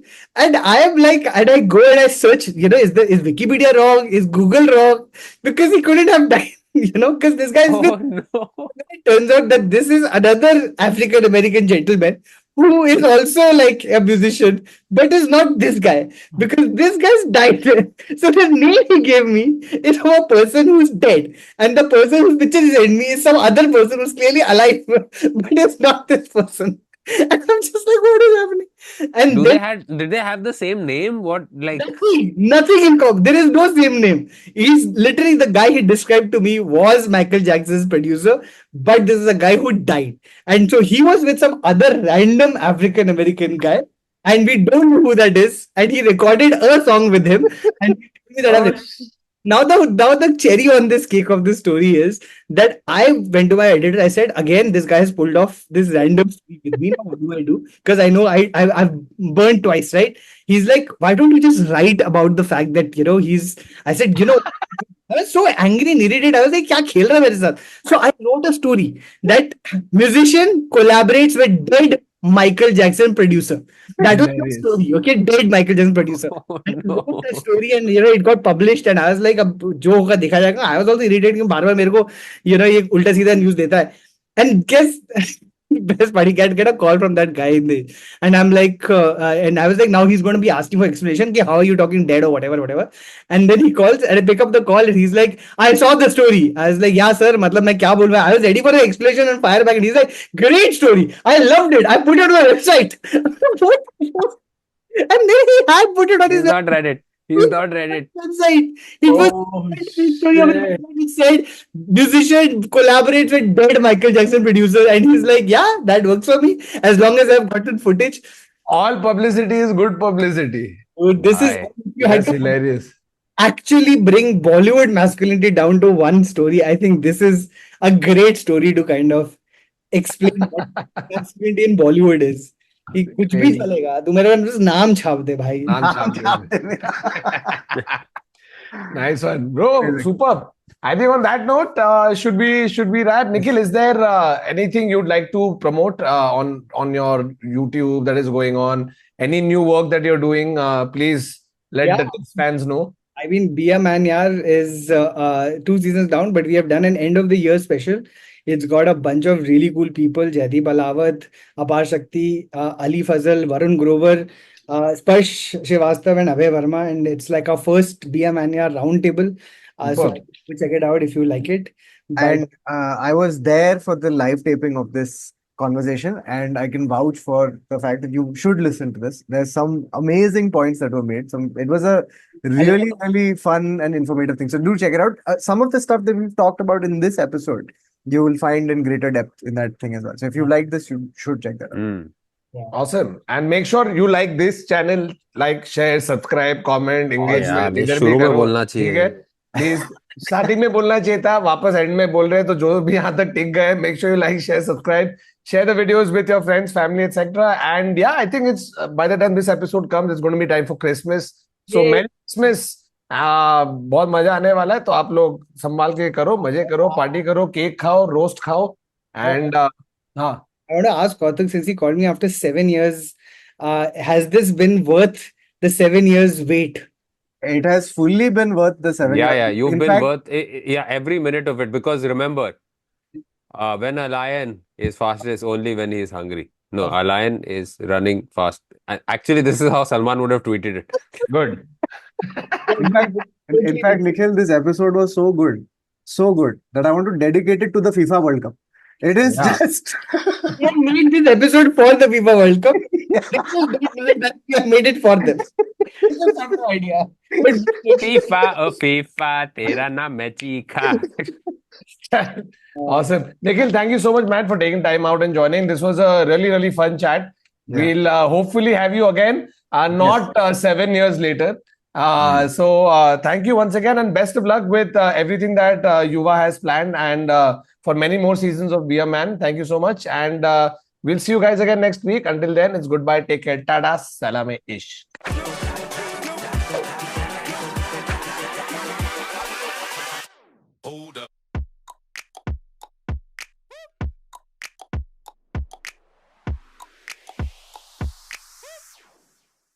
Hey Nikhil, for next season, who are you?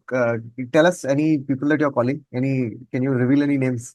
recorded? Is this also still part of the This is recording? our post-credit scene. Post credit. Say. I want, I mean, I'm not, it's not like I'm calling and he's going to come, but I will call, and I'm hoping that he will come.